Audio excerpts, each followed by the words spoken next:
La destacada poeta y narradora argentina Valeria Correa Fis presentó el año pasado su segundo libro de relatos. Se trata de Hubo un jardín, publicado por Páginas de Espuma en España.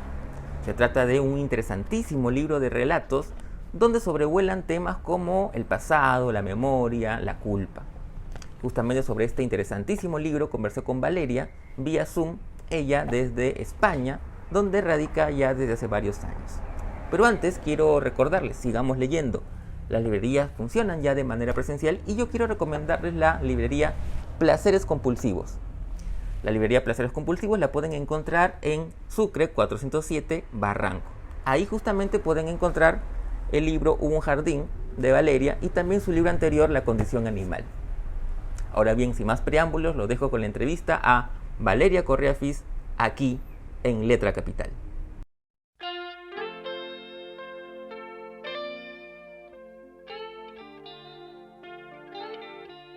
Hola Valeria, ¿cómo estás? Primero que nada, gracias por tu tiempo y por permitirnos esta charla sobre tu libro de cuentos Hubo un jardín que ha sido publicado por Páginas de Espuma y que ya se puede encontrar por suerte aquí en Lima. ¿Cómo estás, Valeria? Muy bien, Carlos, gracias por invitarme aquí a este espacio y bueno, feliz de estar aquí charlando con vos. Bueno, quería empezar un poco la conversación, antes de entrar a los temas del libro, sobre algo que me pareció muy interesante, que es que si bien los relatos, los cuentos, son individuales, evidentemente cada uno es un mundo aparte, el conjunto es un conjunto orgánico. Entonces quería preguntarte si tú eh, tenías ya más o menos una idea, ¿no? Hacia dónde apuntar con los cuentos y empezaste a escribirlos, o pues si fuiste escribiendo los relatos y te diste cuenta que podían formar un conjunto orgánico. Mira, yo trabajo siempre de la misma manera, escribo poesía y escribo cuentos, ¿no?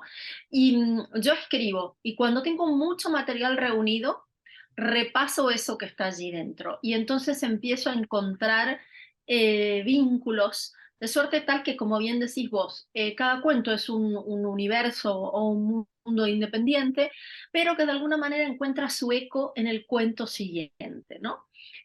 Siempre trabajo así. El primer libro de relatos, que es La condición animal, también está estructurado de esa misma manera, ¿no? Entonces, algunos de los ejes que conducen este libro son básicamente la culpa y los secretos, ¿no? Todos los personajes tienen una culpa, o creen tenerla, al menos, a veces no es tan cierto, y de alguna manera todo el relato, y la esconden, ¿no? Entonces todo el relato es la aparición de ese hecho del pasado por el cual ellos se sienten culpables y que han querido mantener el secreto, ¿no?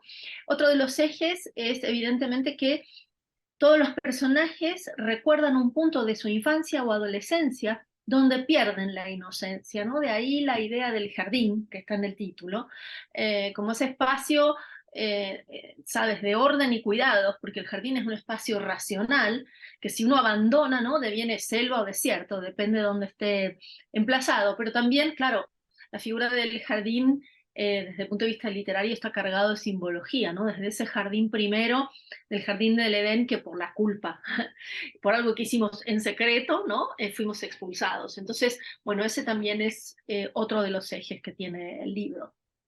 Ujú.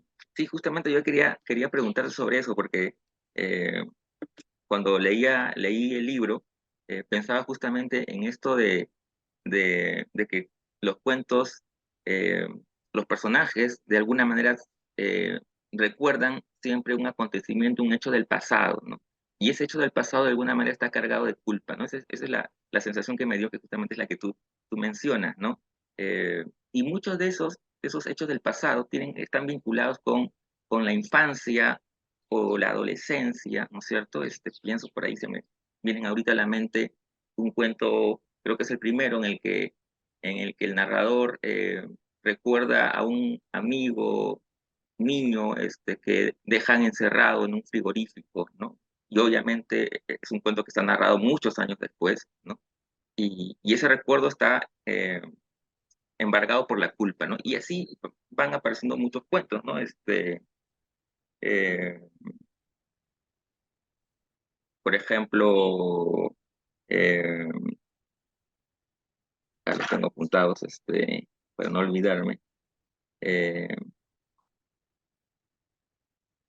por ejemplo, las comisiones, que fue un cuento que me conmovió mucho, porque claro, también es el recuerdo de un hecho traumático, que es la narradora que cuenta cómo fue eh, digamos, a que un supuesto cliente vea un departamento, ¿verdad?, para alquilar y resulta que es un impostor que más bien termina con un hecho traumático, no quiero decir que para spoilear a los Sí, lectores, pero todos esos, y así los cuentos tienen esa mirada al pasado, pero como tú decías así, al inicio, ¿no? Muy enmarcada por la culpa, ¿no?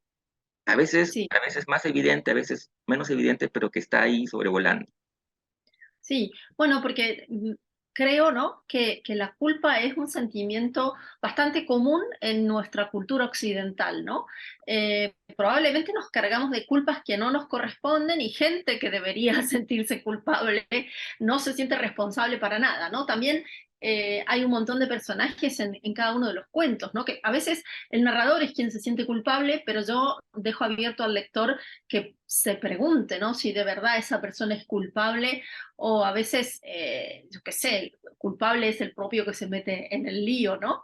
Pero me interesaba mucho, me interesaba, mira, porque en el primer libro, La condición animal, es un catálogo del mal, ¿no? Un catálogo modesto del mal, porque sabemos hacer miles de males, ¿no? Y el libro solo tiene 12 relatos.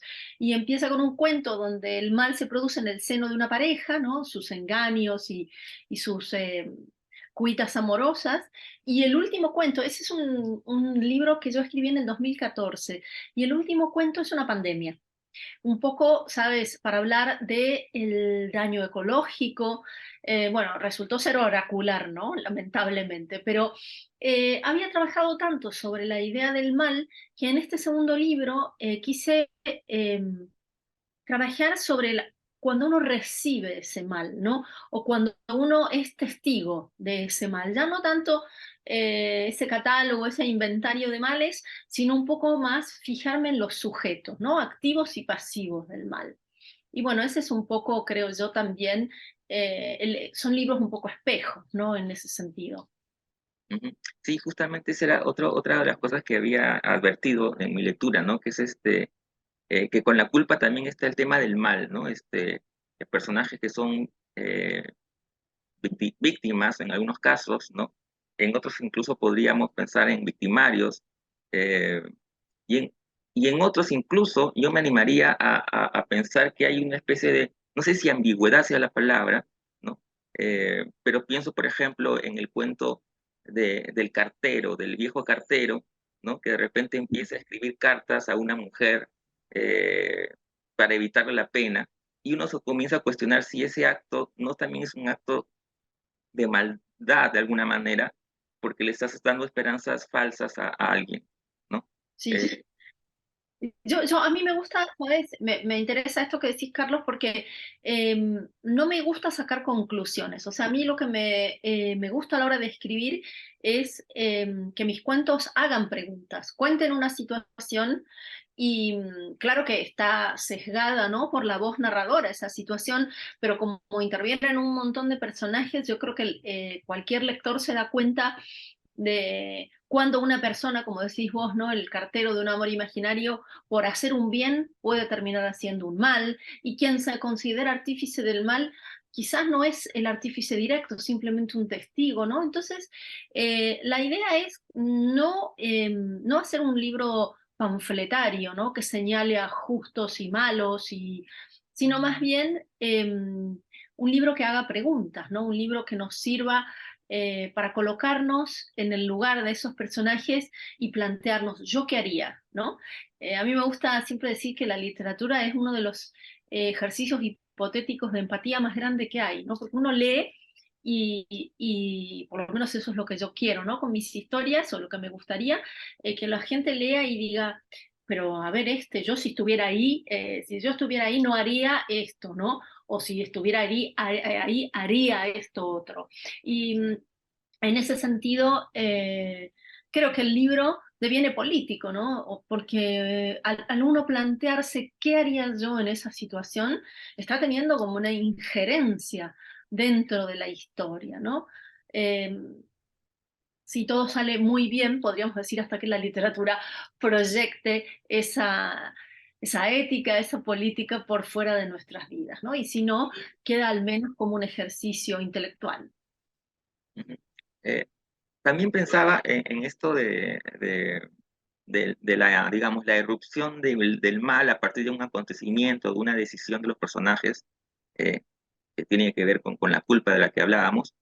Eh, pero también lo pensaba haciendo alusión al título, y justo tú al inicio mencionabas eso, ¿no? El tema de, de hubo un jardín, ¿no? Relacionando un poco al jardín, al Edén, ¿no? Y claro, a la pérdida de la inocencia, ¿no?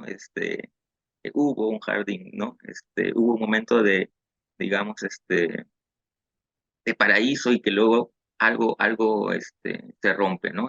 Pienso, se me viene a la mente un cuento en que la narradora recuerda un incendio, ¿no? En su adolescencia también, que es un momento también como bisagra de su vida, ¿no? Exacto, sí. Mira, en este libro, como decís vos, todos hay un punto donde se narra esa pérdida de inocencia, esa expulsión simbólica del jardín.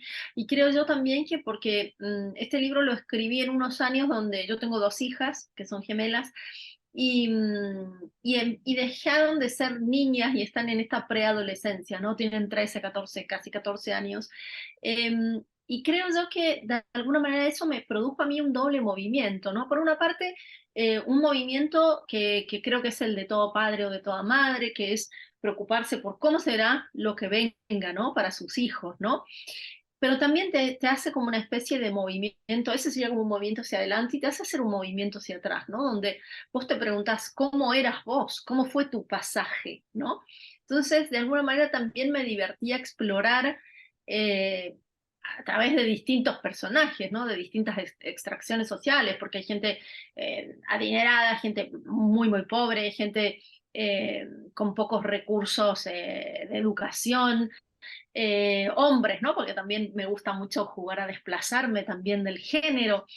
Y bueno, y un poco repasar ese movimiento de transición que es tan fuerte en la vida de las personas, ¿no? Porque no digo que vamos a hacer irremediablemente eso que el adolescente, o vamos a recorrer irremediablemente ese camino que el adolescente inició, pero muchas veces estamos muy marcados por algunas decisiones del pasado y en momentos que no éramos muy conscientes de lo que estábamos haciendo, ¿no?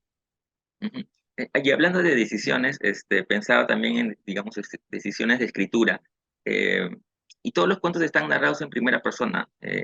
Eso, hoy, evidentemente, es una decisión muy pensada. Sí, porque te cuento, también los cuentos estaban escritos desde distintos puntos de vista, ¿no? Y después cuando yo me puse a editar ese manuscrito, apenas habíamos salido del confinamiento. Y no sé cómo fue en Perú, cómo se manejaron las noticias en Perú, pero por ejemplo aquí en España eh, todo devino un número, ¿no? Como que no importa, yo sentía que no importaba mucho cada persona que moría o esa persona que no tenía acceso a la salud pública o ese anciano que se quedaba solo. Era como tantas personas se enfermaron, tantas personas ingresaron a la unidad de cuidados intensivos, ¿no? Y por debajo de esos números hay personas singulares, hay vidas, ¿no es cierto?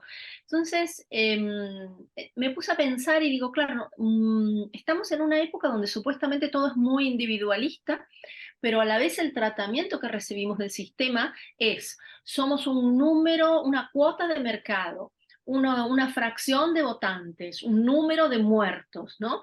Y me pareció que reivindicar ese yo, esa primera persona del singular, que cuenta su historia. Algunas historias son muy mínimas, ¿no? Como la que vos decías del cartero que escribe falsas cartas de amor, ¿no?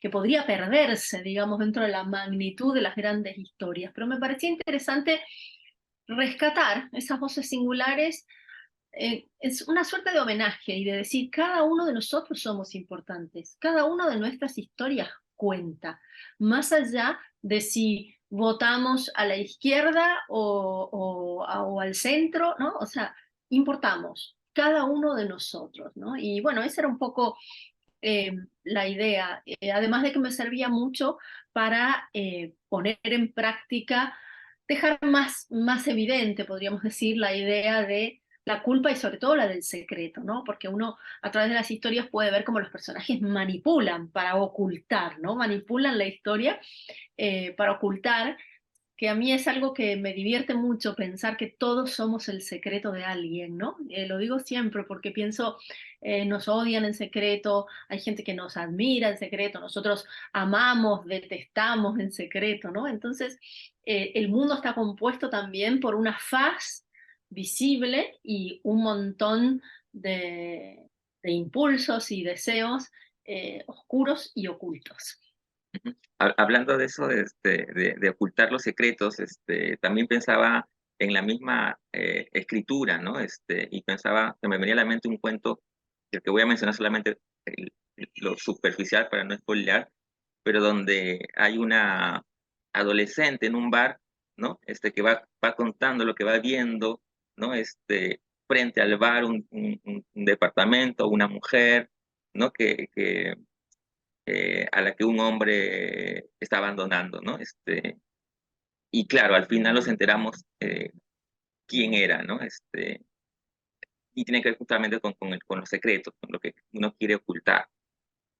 Sí, sí. Además, me interesa ese cuento puntualmente, Carlos, porque, em, claro, a veces uno hace un montón de cosas para ocultar, ¿no? Y en este caso es una mujer que tiene como una doble vida, ¿no?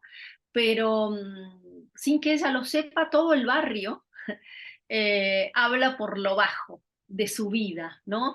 Entonces también me interesaba esta cuestión, ¿no? Y además que, bueno, en ese cuento puntual que se sucede en un espacio, se transcurre en un espacio mínimo, ¿no? Que es un balcón. Y el balcón, digamos, como símbolo literario está, por lo menos en mi imaginario, súper asociado a Romeo y Julieta, ¿no? Que es la historia paradigmática del amor romántico, esta tragedia de Shakespeare, ¿no? Entonces, también un poco jugué allí a deshacer esa idea del balcón como espacio del amor romántico, tirarlo para otro lado, pero aprovechar también siempre esta idea de cómo funciona el secreto, ¿no? Y esto sería el típico cuento de un secreto a voces, porque todo el mundo sabe la historia y la protagonista cree tenerla bajo control, ¿no? Exacto. De ese cuento me encantó la frase final que es muy, muy poderosa. Pero que no la voy a mencionar. No Eh, para no ser spoiler. exactamente. Bueno, un poco para ir terminando, Valeria, sé que eres poeta también y que en realidad tú empiezas siendo poeta y quería preguntarte un poco la relación entre la poesía y la narrativa y los relatos. ¿Cómo lo Sí. manejas tú? Mira, yo creo que, digamos, uno de los cuentistas más seguidos, digamos, en Latinoamérica, más tradicionalmente seguidos, fue Carver, ¿no? Raymond Carver. Y Carver era poeta y cuentista, ¿no? Y son dos géneros que pueden parecer muy distintos, pero no lo son, ¿no es cierto? O por lo menos no lo son de la manera en que yo los practico, porque el impulso narrativo, o sea, la voluntad de contar historias, no lo abandono, no la abandono. ¿Para qué me sirve la poesía? Bueno, para crear alguna imagen puntual, alguna frase, como decías vos, el final de esta historia del balcón, alguna cosa de impacto, ¿no? Y también porque la poesía juega mucho con la brevedad, ¿no? Que es algo que comparte con el cuento. Entonces, para mí no son géneros, desde el punto de vista de la creación, muy apartados. Son géneros vecinos, ¿no? Pero lógicamente nunca descuidaría a la hora de escribir un cuento que haya una historia potente, porque además a mí me gusta contar, ¿no? Hay cuentistas que les gustan más las historias, como yo digo, pespunteadas, ¿no? A mí me gusta contar, a mí me gusta contar peripecias, me gusta contar y en general cosas oscuras, un poco que tengan que ver, ¿no? Con esa tensión narrativa, con ese nervio que al final uno trata de escribir aquello que a uno le gustaría leer, ¿no? Ujú. Eh, y ya para terminar, ¿tienes algún proyecto encaminado, ya sea otro libro de cuentos o poesía? Tengo, bueno, sí tengo un poemario a medio hacer, y bueno, estoy intentando trabajar en una novela. Lo que pasa es que, bueno, el libro se ha movido tanto, ¿no? Que por un lado es algo bueno, pero quiero decir que cuando el libro se mueve, uno viaja a ferias, a presentaciones, ¿no? Y todas esas constantes interrupciones que son gozosas, ¿no? Porque quiere decir que la cosa está funcionando. Por otro lado, no te dejan trabajar. Bueno, estaremos atentos. Muchísimas gracias, Valeria. Ha sido un placer conversar contigo. Gracias, Carlos. Al contrario, placer mío. Hasta luego.